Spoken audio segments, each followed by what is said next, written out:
You've done the chasing, you've over-explained, you've waited for the bare minimum and called it love, and now you're exhausted, emotionally drained from trying to prove your worth to someone who runs the second things get real. But here's the truth.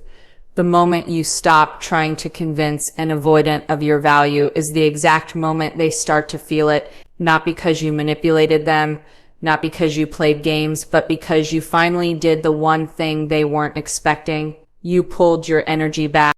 Avoidant partners aren't wired to respond to pressure.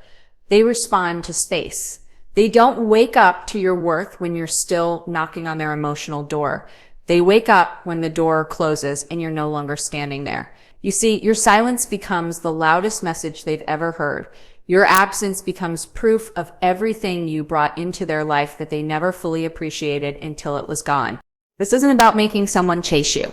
It's about shifting the power dynamic back to you. It's about standing in your dignity and letting your absence do what your presence couldn't. Show them what it actually feels like to lose you. Because when you stop fighting for someone who avoids intimacy, you stop playing small. And that's when everything changes. That's when your worth finally speaks for itself. Thought chasing? Start detaching. It sounds simple, but when you're emotionally invested in someone, especially an avoidant partner, it can feel like the hardest thing in the world. You're used to proving your love through effort. You believe that if you just say the right thing, do the right thing, show enough patience, or give them enough chances, they'll finally see your worth. But that mindset, while coming from a place of genuine care, actually works against you when you're dealing with someone who has avoidant tendencies. Avoidant individuals are uncomfortable with emotional closeness. They crave connection deep down, but they fear the vulnerability that comes with it. So the more you chase, the more they pull away. The harder you try to make them feel secure, the more overwhelmed they become. They don't interpret your chasing as love. They interpret it as pressure. And pressure for the avoidant is a trigger. It confirms their subconscious fear that intimacy leads to entrapment, that someone getting too close means they'll be emotionally smothered or lose their autonomy. So what do? They create distance. They shut down. They retreat into their own world. And you're left confused, anxious, and questioning your worth. This dynamic becomes a cycle. You feel them pulling away, so you try harder. You send the long texts. You over-explain. You apologize even when you didn't do anything wrong. You chase their affection, their attention, their validation. But what you're really doing is abandoning yourself. You're making their emotional availability the measure of your value. And that is the trap, because no matter how much effort you give, it will never feel like enough. Not because you aren't enough, but because you're trying to win over someone who isn't emotionally available to begin with. Detaching doesn't mean you stop caring. It means you stop leaking your energy into someone who isn't reciprocating. It means you stop trying to control how they see you and instead focus on how you see yourself.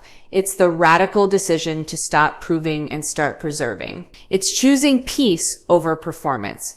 And it's powerful because the moment you stop chasing is the moment you break the cycle.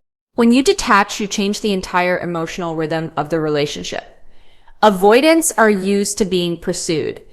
They're used to someone trying to pull them closer. When you pull back, it disrupts their pattern. Suddenly, they're not in control of the dynamic. They can't rely on your constant reassurance, your endless efforts. And for the first time, they're left to sit in the silence of their own emotional space. That's where the clarity begins. That's when they start to notice what your presence brought into their life. That's when they begin to feel the absence, not just of you, but of everything you gave that they took for granted. But here's the key. You don't pull back to get a reaction. You pull back because you finally understand that chasing someone who's emotionally unavailable is a form of self-neglect. You detach not to manipulate them into valuing you, but to reattach to your own worth. Because once you see that your value doesn't increase based on how hard you try to earn someone's love, everything changes. You start honoring your energy. You start recognizing your own emotional needs. You start choosing relationships that meet you where you are instead of ones that require you to shrink, bend, or beg. And yes, it's uncomfortable. Detaching from someone you love is painful, especially when you still hope they'll come around. But what's more painful is staying stuck in a dynamic where your needs are constantly invalidated and your efforts go unnoticed. Chasing only delays the inevitable. Detachment, on the other hand, creates space for growth, yours and theirs. Maybe they'll realize what they lost, maybe they won't, but the most important realization will be your own, that your worth was never dependent on someone else's ability to recognize it. It was yours all along. Space speaks louder than words, especially when you're dealing with someone who has an avoidant attachment style. While your instinct might be to talk things through, explain how you feel, or fight for clarity, none of that truly lands with an avoidant the way you hope it will. Words, in fact, can often make things worse. They hear your heartfelt confessions or emotional requests as demands. They interpret your desire for connection as pressure. And because pressure is exactly what triggers their defenses, they shut down even more. That's why the most powerful shift you can make is not in what you say, but in what you stop saying. You stop explaining, you stop initiating, you stop pushing for connection. Instead, you give space, not as punishment, but as power. Here's the thing. Avoidant partners are wired to feel safest in emotional distance. Intimacy to them often feels like a threat. When someone gets too close, their nervous system screams retreat. So when you keep showing up emotionally, trying to get them to open up, they don't see that as love. They see it as encroachment. And that's why space becomes your greatest tool. Because when you step back, you remove the very stimulus that's triggering their defenses. You stop the pressure. You create emotional breathing room. And in that room, they can start to feel again. They can process. They can reflect.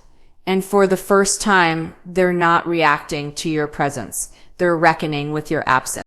But let's be clear. Space is not the same as silence with resentment. It's not giving the cold shoulder. It's not manipulation. It's intentional. It's grounded. It's about saying, I respect myself enough to no longer chase someone who isn't showing up for me, and then following through. That kind of space shifts the emotional energy. It signals that you are no longer available for one-sided relationships. It says, I'm not here to fix you, heal you, or wait for you to change. That message without a single word spoken is often the loudest thing an avoidant will ever hear. And what usually happens next is fascinating. When the avoidant doesn't feel your energy constantly leaning in, when they no longer sense your emotional presence on standby, they start to feel the void. At first, they might enjoy the space. It confirms their need for independence. But as time goes on, that silence starts to echo. They realize that what once felt overwhelming, your emotional availability, is now gone. The comfort of knowing you are always there begins to fade. And in that vacuum, they're faced with a truth they've been avoiding. They miss you. Not the anxious energy, not the over-explaining, but the connection, the presence, the love they didn't know how to handle until it disappeared. But this only works if your space is real. If you're secretly hoping they'll chase you the second you pull away, you're still emotionally tethered. That kind of space lacks power. The real shift happens when you release the outcome, when you genuinely decide to step back for your own sanity, not to provoke a response. That's when your absence becomes undeniable. That's when the avoidant feels the weight of what they're losing. Space isn't just about creating distance between you and them. It's about coming back home to yourself.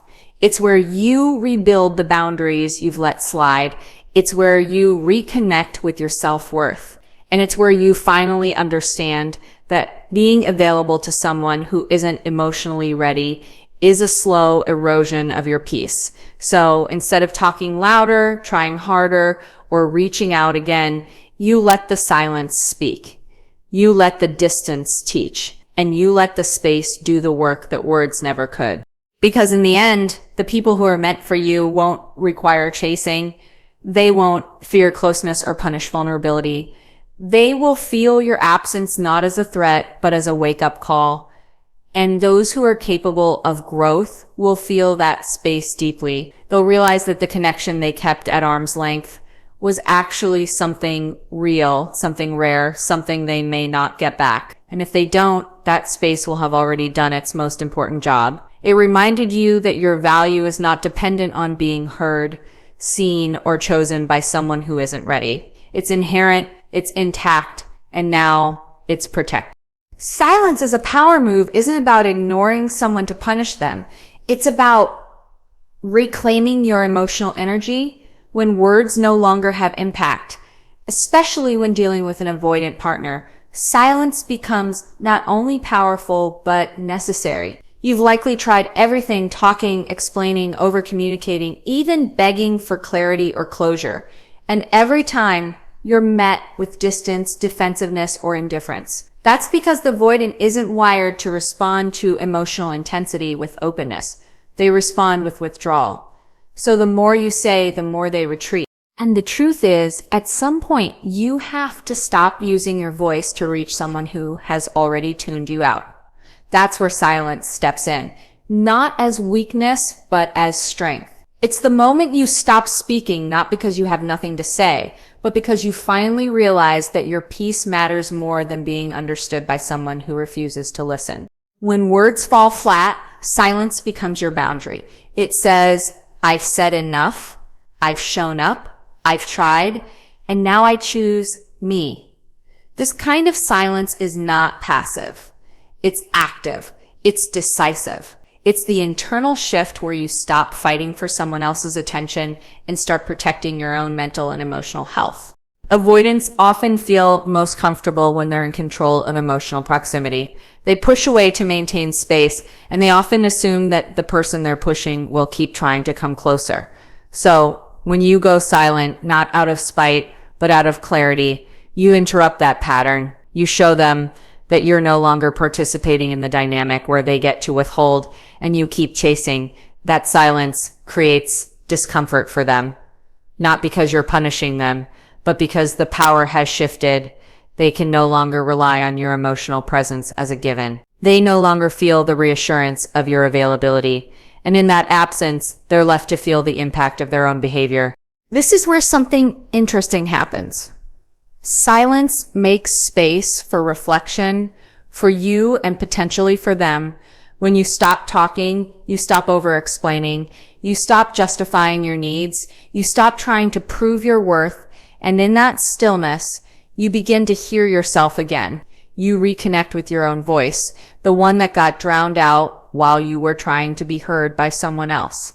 You realize that real connection doesn't require constant explaining.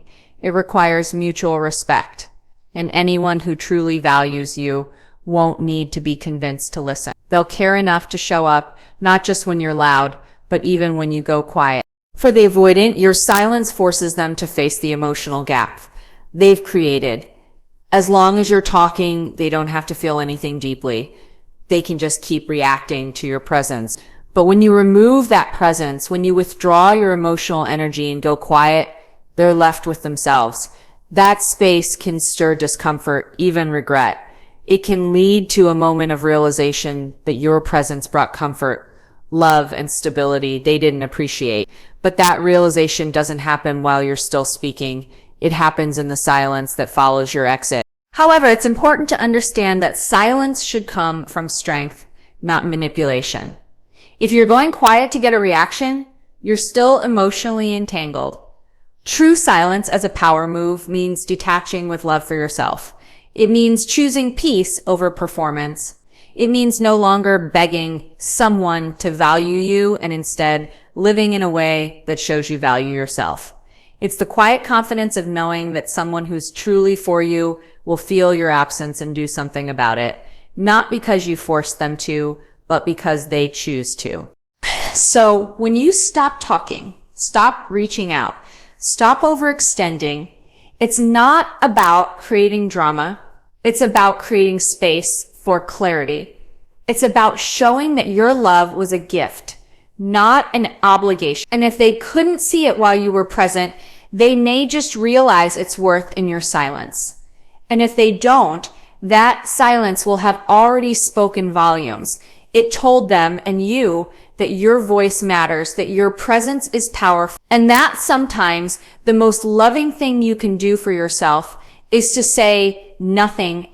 A shift from presence to absence is where everything changes. When you're in the cycle with an avoidant partner, your presence becomes expected. They get used to the idea that no matter how distant, cold, or inconsistent they are, you'll still be there. You'll still text first. You'll still initiate the hard conversations. You'll still try to fix the disconnection they keep creating. Over time, your emotional presence becomes their safety net, something they can fall back on without fully showing up themselves. But the moment you step back, the moment your consistent presence becomes absence, the dynamic flips. And that shift is powerful, not just for them, but for you. See, avoidants don't typically respond to emotional intensity. They shut down in the face of closeness. They often retreat when they feel someone is too available, too expressive, too emotionally invested. It makes them feel exposed, overwhelmed, or obligated. So your presence, no matter how loving or well-intentioned, can actually feel like pressure to them. And when someone feels pressured, they don't reflect, they react, they pull away, they disengage, they detach even more. That's why being constantly present emotionally, mentally, energetically can actually work against you when dealing with someone who fears intimacy. Your availability becomes something they resist, not something they appreciate. But when you shift into absence, everything slows down. Your absence removes the pressure. It interrupts their avoidance pattern. It eliminates the dynamic where they expect you to carry the emotional weight of the relationship. Instead of reacting to your presence, they're left to sit in the silence of your absence. And that's when reflection begins. They begin to feel the loss of your energy. Not just your text or your voice, but your emotional presence, your patience, your care. The very things they dismissed or took for granted begin to echo in the space you've left behind. It's in your absence that they feel the emotional consequences of their behavior. And it's not always immediate. At first, they might feel relieved. Avoidants often interpret distance as safety. But over time, that silence grows louder. That emotional space that once felt safe begins to feel empty. And in that emptiness, they start to notice what's missing. Not just someone to talk to, but someone who truly saw them, who held space for them, who loved them in ways they weren't ready to receive. That realization doesn't come from confrontation. It comes from contrast. The contrast between what they had with you and what life feels like without you. For you, the shift into absence isn't just a tactic. It's a healing decision. It's the moment you stop proving yourself. You stop trying to earn someone's attention. You stop making excuses for their inconsistency. And in that absence, you begin to return to yourself. You start to feel the energy you've been pouring into them come back to you. You recognize how much effort you've been investing into someone who wasn't matching it. And as painful as that realization may be, it's also freeing. Because once you've stepped into absence, you stop waiting. You stop hoping they'll change. You start focusing on who you are without the weight of chasing someone who won't meet you emotionally. And here's what's powerful. If they do wake up, if they do start to miss you, it will be because your absence allowed them to finally feel the impact of your presence. That impact is something they couldn't fully process while you were always available. But now that you're gone, now that they can't reach for your comfort or expect your validation, they're faced with the truth. They had something real and they let it slip away. That moment can be the catalyst for growth, but even if it's not, your absence has already done its job. It gave you your power back.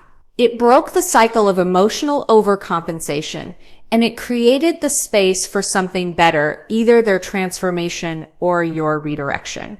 The shift from presence to absence is never easy. It comes with grief, uncertainty, and doubt. But it's also where clarity lives. It's where strength is built. And most importantly, it's where you remember that you don't need to be constantly present in someone else's life to be valuable. Sometimes the most unforgettable impact you can make is in the space you leave behind. Reclaiming emotional power begins with a radical truth. You cannot control how someone feels about you, but you can control how you respond to their inconsistency. When you're entangled with an avoidant partner, it's easy to lose sight of this. You start believing that if you just love harder, communicate better, stay patient longer, or give more space, eventually they'll come around. And while your intentions are rooted in love, the outcome is often emotional exhaustion. You end up pouring energy into a relationship that leaves you depleted, confused, and doubting your worth. That's the cost of giving someone else power over your emotional experience. And the only way out is to take it back. Avoidants are drawn to control. It's how they manage the anxiety that intimacy triggers. They maintain distance. They keep you at arm's length. They withhold affection or disappear when things get too real. And if you're someone who craves closeness, your reaction to their emotional retreat is to move toward them, to reach, to fix, to explain. But every time you do, you reinforce the imbalance. You give them emotional power because you allow their detachment to dictate your self-worth. You let their inconsistency determine your level of peace. And this becomes a pattern where you're constantly trying to stabilize what they keep destabilizing. Reclaiming your power doesn't mean you become cold or indifferent. It means you stop outsourcing your emotional well-being to someone who cannot or will not show up for you. It means drawing a hard line between their behavior and your value. Wait, it's the internal shift from why won't they love me the way I need to why am I allowing myself to be treated like this? That moment right there is where power begins to return to you because you stop waiting for them to give you what you deserve and you start giving it to yourself. It starts with boundaries. Emotional power is preserved through limits, not leniency. When you allow someone to come and go as they please, when you keep the door open after they've slammed it shut, you're silently communicating that your needs don't matter. But when you say, this isn't enough, and you mean it, not as a threat, but as a truth, you begin to take your power back. You stop negotiating with emotional unavailability. You stop tolerating breadcrumbs. You stop hoping that if you shrink yourself small enough, they'll finally feel safe enough to love you. And that's not easy, especially if you've been conditioned to prove your worth through effort, especially if your self-esteem has become entangled in their approval. But that's exactly why the work of reclaiming power is so important, because the longer you stay in a dynamic where your needs are secondary, the more you forget what it feels like to be emotionally safe. You normalize chaos. You romanticize inconsistency. You mistake survival for love, and you begin to silence your intuition just to keep someone close. But when you step back, when you stop responding to their emotional hot and cold with more warmth, you break the pattern. You shift the energy. And in that shift, something powerful happens. You start to hear yourself again. You start to notice the parts of you that you've been suppressing to stay connected. You realize that emotional power isn't about getting someone else to show up. It's about you finally showing up for yourself, consistently, fiercely, without apology. And here's the irony.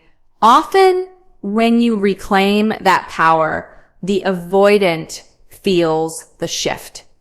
They feel your detachment not in words, but in energy. They sense that you're no longer in control of your emotional temperature. They realize that the power dynamic they once relied on where they could distance themselves and you'd still chase, is no longer active. And that shift unsettles them. It challenges their narrative that you'll always be there, always waiting, always willing to carry the emotional load. Whether they respond to that shift with growth or withdrawal is not your responsibility. Your only job is to stay rooted in your own truth. Reclaiming emotional power doesn't guarantee the outcome you want with someone else, but it guarantees the outcome you need with yourself. It gives you back your voice, your peace, your sense of worth that no longer depends on how someone else treats you. And once you have that, you stop settling, you stop performing, and you start building connections where love feels like freedom, not fear. That is real power. And it's yours to reclaim. When you detach emotionally, everything starts to become clear. You begin to see things not as you wish they were, but as they truly are. And when it comes to avoidant partners, emotional detachment is often the very step that exposes the reality of the relationship. Up until now, you've likely been caught in an emotional loop, holding on to hope, analyzing mixed signals, giving second chances, and making excuses for behavior that leaves you feeling insecure, unheard, or unimportant. But emotional detachment breaks that loop. It puts space between their actions and your emotional response. And in that space, you gain something powerful: perspective. Avoidants are often emotionally inconsistent. One moment they're warm and connected, the next they're cold and distant. This push-pull dynamic keeps you emotionally invested but psychologically exhausted. You spend your days trying to decode their moods, waiting for them to open up and wondering what you did wrong to trigger the distance. That constant uncertainty keeps you bonded, but it's not connection, it's emotional chaos.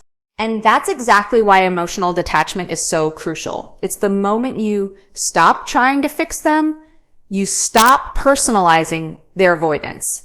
You stop seeking emotional validation from someone who is not emotionally available. When you detach, you remove the emotional charge from their behavior. You begin to say, this is who they are, this is how they operate, and I don't have to take it personally. You stop reacting to every withdrawal with panic. You stop interpreting their silence as a reflection of your worth. Instead, you observe. You watch the pattern without getting pulled into it. You allow yourself to feel the disappointment without letting it derail your self-esteem. Detachment doesn't mean you stop caring. It means you start caring about yourself more than the fantasy you've built around them. And here's what happens when you do that. The blinders come off. You start seeing how little you were receiving in return. You notice how often your needs were minimized. You realize how much of your energy went into preserving something that was emotionally lopsided. And that clarity hurts, but it's also liberating, because once you see the truth, you can no longer unsee it. And with that truth comes choice.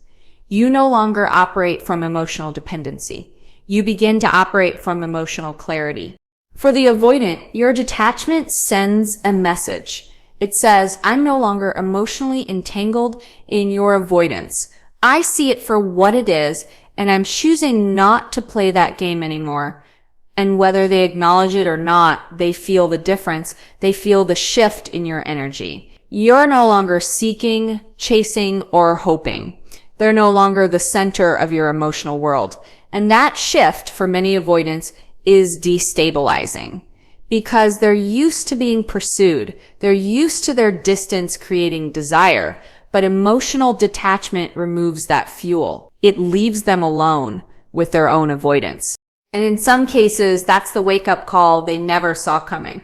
But whether they wake up or not isn't the point. The point is that you've woken up. You've stopped allowing your emotions to be dictated by their inconsistency. You've taken your power back by realizing that their inability to connect deeply is not your responsibility to fix. Detachment gives you the space to feel your own needs again, to ask, what do I want? What do I deserve? What am I no longer willing to tolerate? And those questions become the foundation for new standards, for self-respect, for boundaries that are no longer bent just to keep someone around. Emotional detachment isn't coldness. It's clarity. It's the quiet decision to stop betraying yourself for someone else's comfort. It's what allows you to say, I can care about you and still walk away from what's hurting me. And in that space, you rediscover yourself, your strength, your intuition, your capacity to love without losing your identity. And that clarity doesn't just help you leave dysfunctional relationships. It helps you enter healthier ones in the future, where your emotional presence is met with reciprocity, not resistance.